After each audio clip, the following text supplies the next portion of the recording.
نحمده ونصلي على رسوله الكريم اما بعد فاعوذ بالله من الشيطان الرجيم بسم الله الرحمن الرحيم رب اشرح لي صدري ويسر لي امري واحلل عقدة من لساني يفقهوا قولي۔ اللہ سبحانہ تعالیٰ نے آدم علیہ السلام اور حوا علیہ السلام کو عزت والے گھر یعنی جنت میں ٹھہرایا۔ جنت کی ہر چیز ان کے لیے مباح قرار دی کہ جہاں چاہیں رہیں، جو چاہیں کھائیں، جنت کی وسیع نعمتوں سے جیسے چاہیں فائدہ اٹھائیں، بے روک ٹوک ہر طرح کی نعمتوں سے استفادہ کریں، سوائے ایک درخت کے کہ اس کے قریب نہ جائیں، کہ اگر اس کے قریب گئے تو کہیں وہ نافرمانی میں نہ پڑ جائیں اور اللہ سبحانہ تعالیٰ کے حکم سے تجاوز نہ کر جائیں۔ لیکن ہوا کیا؟ آدم علیہ السلام اور حوا علیہ السلام کے خلاف شیطان نے چال چلی اور آہستہ آہستہ وہ انہیں اسی درخت کے پاس لے گیا اور اس کا پھل کھلوا دیا۔ آدم اور حوا کا دشمن شیطان مسلسل آدم اور حوا دونوں کو اس درخت کی طرف جانے کی ترغیب دیتا رہا اور ان کے دلوں میں وسوسے ڈالتا رہا۔ جس درخت سے انہیں روکا گیا تھا اس کے کھانے کی خوبیوں کو خوبصورت بنا کے پیش کیا اور انہیں ترغیب دی اور ان کے سامنے قسمیں کھائیں کہ وہ ان کا بڑا خیر خواہ ہے، حتیٰ کہ وہ انہیں اپنے ڈھب پہ لے جانے میں کامیاب ہو گیا۔ ابن کیسان کہتے ہیں کہ یہ ازالہما زوال سے مشتق ہے، ان کو زوال سے دوچار کر دیا۔ اللہ سبحانہ تعالیٰ کے ہاں آدم علیہ السلام کی جو قدر و منزلت تھی اس سے انہیں گرا دیا۔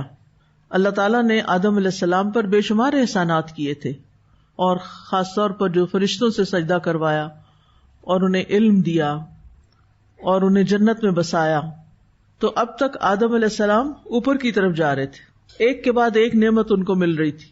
لیکن شیطان جو ان کا دشمن تھا اس نے ایسے حربے اختیار کیے کہ وہ وہاں سے پھسل گئے، اور جب کوئی پھسلتا ہے تو پھر اوپر تو نہیں چڑھتا نا، وہ نیچے آتا ہے، تو ان کی اس قدر و منزلت کا زوال ہو گیا اور اس میں شیطان کا بہت بڑا ہاتھ تھا۔ ازالہ یا زلہ کا جو لفظ ہے اس سے یہ بات بھی سمجھ میں آتی ہے کہ آدم اور حوا علیہ السلام کی یہ خطا جو ہے یہ اس طرح کی نہیں تھی جو عام گناہ گاروں کی طرف سے ہوتی ہے، بلکہ یہ شیطانی تلبیس یا شیطان کے بھلوانے کی وجہ سے اور قسم کھانے کی وجہ سے ہوا تھا۔ یہاں ایک سوال اور پیدا ہوتا ہے کہ شیطان کا جنت میں داخلہ کیسے ممکن ہوا؟ یعنی جب شیطان کو جنت سے نکال دیا گیا تو پھر فخرج منہا جب کہہ دیا گیا تو پھر وہ آدم علیہ السلام کو بہکانے کے لیے وہاں کیسے پہنچا؟ تو اس کے بارے میں علماء کہتے ہیں کہ یہ عین ممکن ہے کہ شیطان جنت میں داخل ہوئے بغیر بھی انہیں وسوسے ڈالنے میں کامیاب ہو گیا۔ یعنی وسوسے کے لیے ضروری نہیں ہے کہ وہ بالکل سامنے آئے، کسی انسانی شکل میں آئے، وہ تو ویسے ہی جن تھا، نظر نہیں آتا تھا، تو اس نے وہ خیال ڈالے تھے آدم علیہ السلام اور حوا علیہ السلام کے دل میں۔ یعنی اس کے لیے ضروری نہیں تھا کہ وہ جنت کے اندر ہی جائے، کیونکہ اللہ تعالیٰ نے جنات اور شیاطین کو یہ قدرت دی ہے کہ وہ دور سے بھی وسوسہ ڈال سکتے ہیں، اور آج کے دور میں تو یہ بات سمجھنا کچھ بھی مشکل نہیں کہ آپ ایک ملک میں بیٹھ کر دوسرے ملک میں ایک انسان دوسرے انسان سے آرام سے بات کر سکتا ہے، اس کے دل میں خیال ڈال سکتا ہے۔ اور اب اس وقت جو قرآن کی تعلیم آن لائن دی جا رہی ہے تو اس میں بھی آپ دیکھیں کہ بہت دفعہ استاد کی پریزنس نہیں ہوتی، لیکن صرف آواز کے ذریعے میسج ایک جگہ سے دوسری جگہ تک پہنچ جاتا ہے۔ تو شیطان کے لیے بھی مشکل نہیں تھا کہ وہ دور سے بھی بہکا لے، اور یہ بھی ممکن ہے کہ وہ جنت میں داخل ہوا ہو اور یہ داخلہ کسی عزت کی بنا پر نہیں بلکہ امتحان کے لیے ہو، یعنی اس کو اجازت دے دی گئی ہو جانے کی، حوا اور آدم سے ملاقات کی، کیونکہ انہیں وہاں ایک امتحان کے لیے بھیجا گیا تھا۔ یہاں پر ایک اور غلط فہمی بھی پائی جاتی ہے کہ شیطان جو ہے وہ سانپ کی شکل میں جنت میں گیا تھا، انسان کی شکل میں نہیں۔ ہو سکتا ہے آپ نے کتابوں میں کہانیوں میں پڑھا ہو، یہ ایک مت ہے، یعنی اس کی کوئی حقیقت نہیں، یعنی اسے سانپ بننے کی کوئی ضرورت نہیں تھی، اور وہ سانپ بنے بغیر بھی انسان کے جسم میں داخل ہو سکتا ہے۔ حدیث میں آتا ہے نا کہ شیطان انسان کے جسم میں کیسے دوڑتا ہے؟ جیسے خون دوڑتا ہے۔ تو یہ قدرت ہے نا اس کو.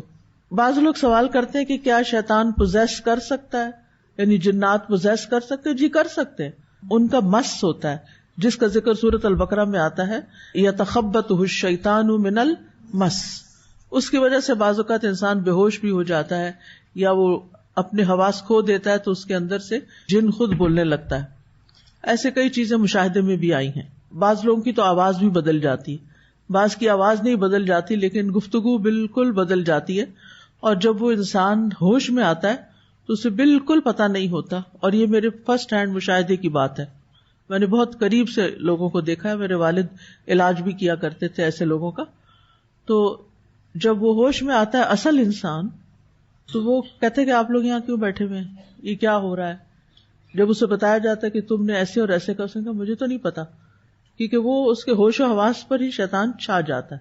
تو یہ ایک نیکسٹ لیول ہوتا ہے.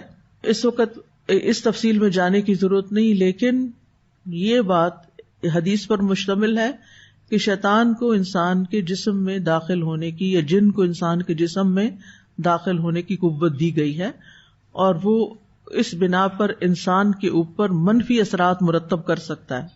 یعنی یہ کہا گیا نا کہ کوئی مرد اور عورت کسی جگہ پر اکیلے نہ ہو, یعنی کسی بند کمرے میں ایک غیر مرد اور عورت اکیلے نہ ہو. حدیث میں آتا ہے کیوں؟ تیسرا شیطان ہوتا ہے, تیسرا شیطان ہوتا ہے, اور شیطان ان کو بہکا کر ان سے کوئی غلط کام کروا سکتا ہے. تو شیطان کا سانپ بننا ضروری نہیں, اور نہ ہی اس کا ذکر کسی اوتھینٹک حدیث میں آیا ہے, اور نہ ہی اس کے پیچھے کوئی دلیل ہے. ہاں, شیطان نے جو کام کیا اور دشمنی اور حسد اور تکبر کی بنا پر, وہ کیا تھا کہ آدم اور حوا کے اندر مسلسل وسوسے ڈالے. فوسوس الیہ الشیطان, سورۃ طٰہٰ میں آتا ہے فوسوس الیہ, ہی کون ہے؟ آدم. یعنی پہلے آدم کو ٹارگٹ کیا, کیونکہ بہت سے لوگ کہتے ہیں نا کہ حضرت حوا کو بہکایا تھا, اور حضرت حوا پر الزام لگاتے ہیں کہ عورت نے جنت سے نکلوایا تھا. ٹھیک ہے, تو یہاں پر آپ دیکھیے کہ اس کی تردید ہو رہی ہے.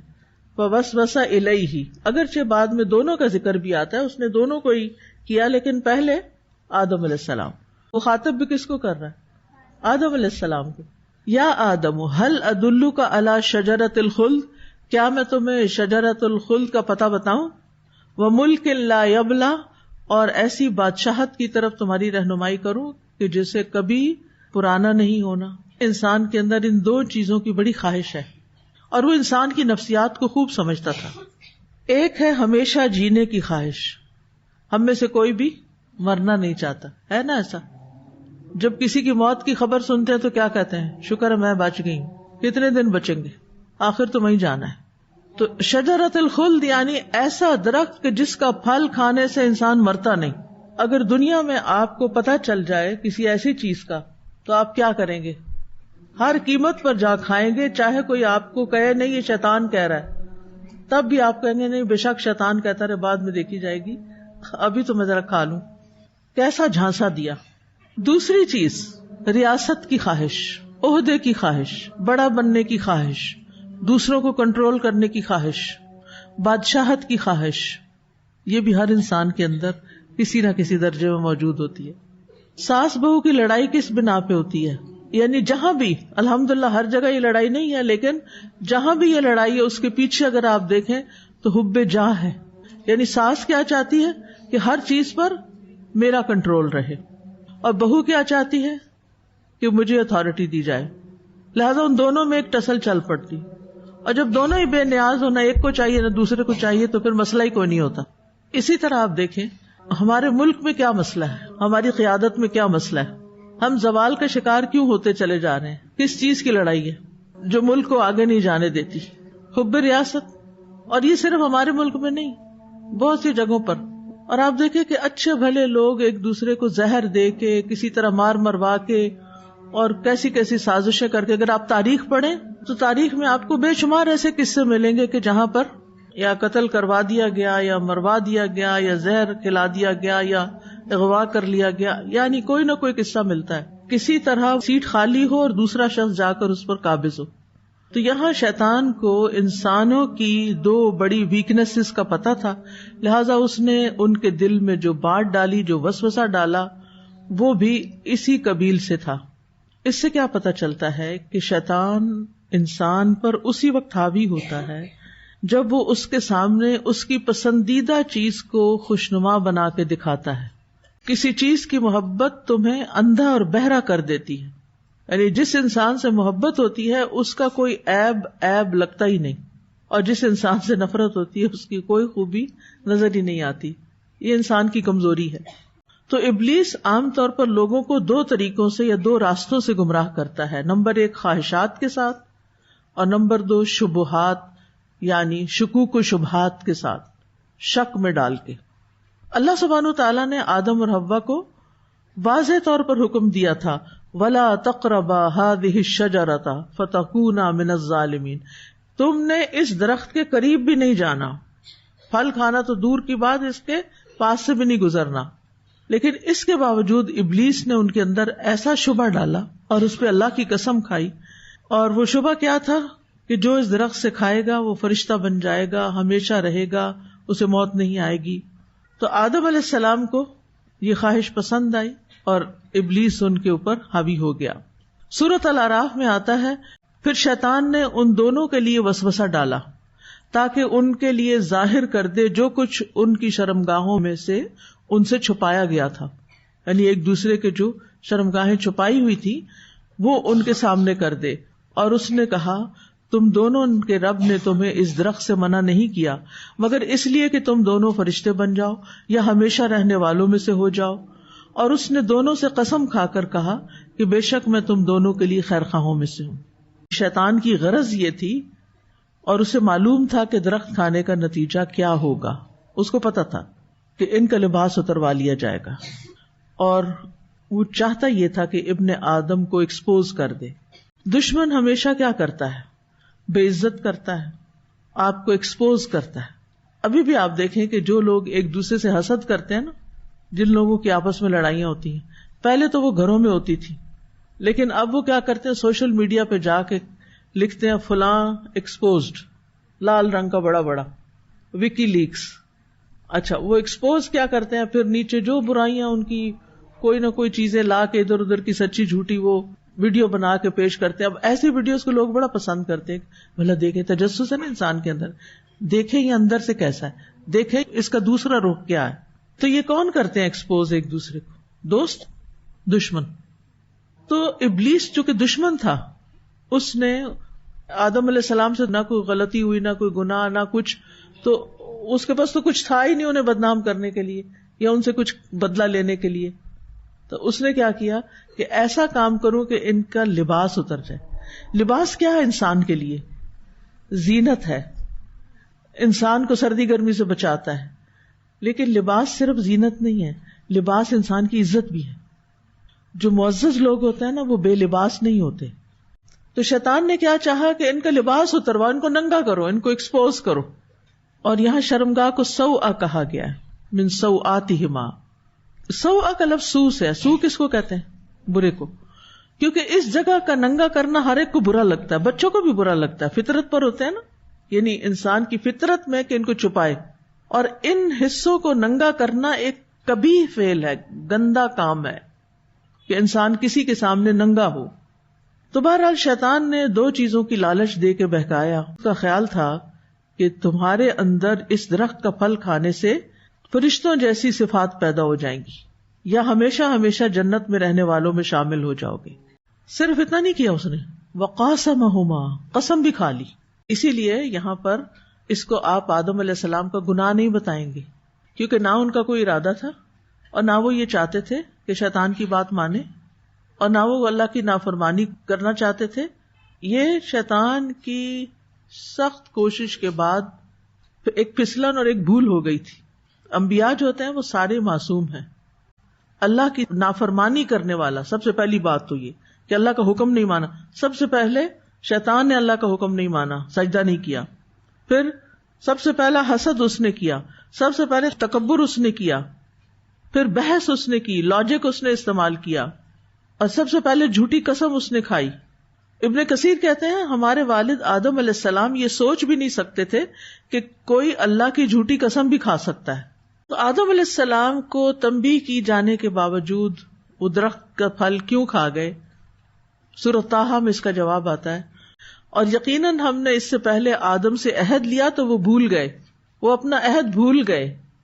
انہوں نے عہد کیا تھا، انہوں نے ارادہ کیا تھا کہ نہیں کبھی بھی نہیں جائیں گے اس درخت کے پاس، لیکن شیطان نے ان کو بھلاوے میں ڈال دیا اور ہم نے اس میں کوئی عزم نہ پایا. یعنی کس چیز کا عزم نہیں پایا؟ اس پھل کے کھانے کا. یہ پھل کھانے کا کوئی ان کا ارادہ نہ تھا. بڑے بڑے نیک لوگوں کو شیطان نے آ کے ایسے وسوسے ڈالے. کوئی قصہ یاد ہے؟ عبد القادر جیلانی کے بارے میں آتا ہے نا کہ ان کے پاس شیطان نے آ کے کیا کہا کہ تم تو اتنے اللہ کے قریب ہو چکے ہو کہ اب تمہیں مزید نمازوں کی ضرورت نہیں اور عبادت کی ضرورت نہیں. اسی طرح ایک اور قصہ میں نے سنا تھا جس میں عبد القادر جیلانی کہا تھا کہ تمہیں تمہارے علم نے بچا لیا. انہوں نے کہا کہ علم نہیں بچاتا، اللہ کا فضل بچاتا ہے، اللہ کا فضل ہو گیا. بس اس نے ان دونوں کو دھوکے کے ساتھ کھینچ لیا. دلہما بغرور. پھر جب انہوں نے اس درخت کو چکھ لیا، فلما ذاق، ابھی چکھا ہی، پیٹ بھر کے نہیں کھایا، چکھا، تو دونوں کی شرمگاہیں ان کے لیے ظاہر ہو گئیں اور وہ اپنے اوپر جنت کے پتے چپکانے لگے، یعنی شرم اور حیا کی وجہ سے. اور ان دونوں کو ان کے رب نے پکارا، کیا میں نے تمہیں اس درخت سے روکا نہ تھا اور تمہیں کہا نہ تھا کہ شیطان تمہارا کھلا دشمن ہے؟ تمہیں بتایا تھا نا، تم بھول گئے کہ یہ دشمن ہے تمہارا. جو ہی ان کے جنت کے لباس ہوتے تو اور تو کہیں سے کپڑے سلے ہوئے نہیں تھے پڑے کہ وہ جلدی سے پہن لیتے. اب انہوں نے جنت کے درختوں کے بڑے بڑے پتے لے کے اپنے جسم پہ چپکانے شروع کیے تاکہ ان کی حیا باقی رہے. ابتدا اگر آدم علیہ السلام سے کی تو حوا علیہ السلام کو بھی نہیں چھوڑا، لہذا شیطان مردوں کو بھی پھسلاتا ہے اور عورتوں کو بھی. اور یہ جو بات عوام میں مشہور ہو گئی ہے کہ شیطان نے پہلے حوا کو پھسلایا پھر ان کے ذریعے آدم کو قابو کیا، یہ انتہائی غلط بات ہے، بالکل لغو ہے، اسرائیلیات سے ماخوذ ہے. خلاصہ یہ ہے کہ اللہ کی توفیق کے بغیر انسان گناہ اور غلطی سے نہیں بچ سکتا. اللہ تعالیٰ نے آدم کو اپنے ہاتھ سے بنایا، فرشتوں سے سجدہ کرایا، کمال عقل بخشی، علم دیا، جنت کی ہر نعمت دی، صاف لفظوں میں انسٹرکشنز دی، دشمن کی بات ماننے پر تنبیہ بھی کی کہ اگر مانی تو پھر کیا ہوگا. اتنی عنایتوں کے ساتھ صرف ایک نہ تھی، ایک کام نہیں کرنا، باقی سب ٹھیک ہے، ایک نہیں کرنا. لیکن اس کے باوجود کیا ہوا؟ ہو گیا. تقدیر کا حصہ بھی تو تھا، ہو گیا. اب کیا ہے؟ اب ہو گیا تو اس کے بعد کیا کرنا ہے؟ وَقُلْنَا اهْبِطُوا بَعْضُكُمْ لِبَعْضٍ عَدُوٌّ. ہم نے کہا اتر جاؤ یہاں سے، اب تم میں سے بعض کے دشمن ہو. کون کس کا دشمن؟ آدم اور ابلیس اور ان کی اولاد ایک دوسرے کے دشمن. بَعْضُكُمْ لِبَعْضٍ عَدُوٌّ، وہ ہمارے دشمن، ہم ان کے دشمن. اس دشمنی کے ساتھ ہم زمین پہ اترے ہوئے ہیں.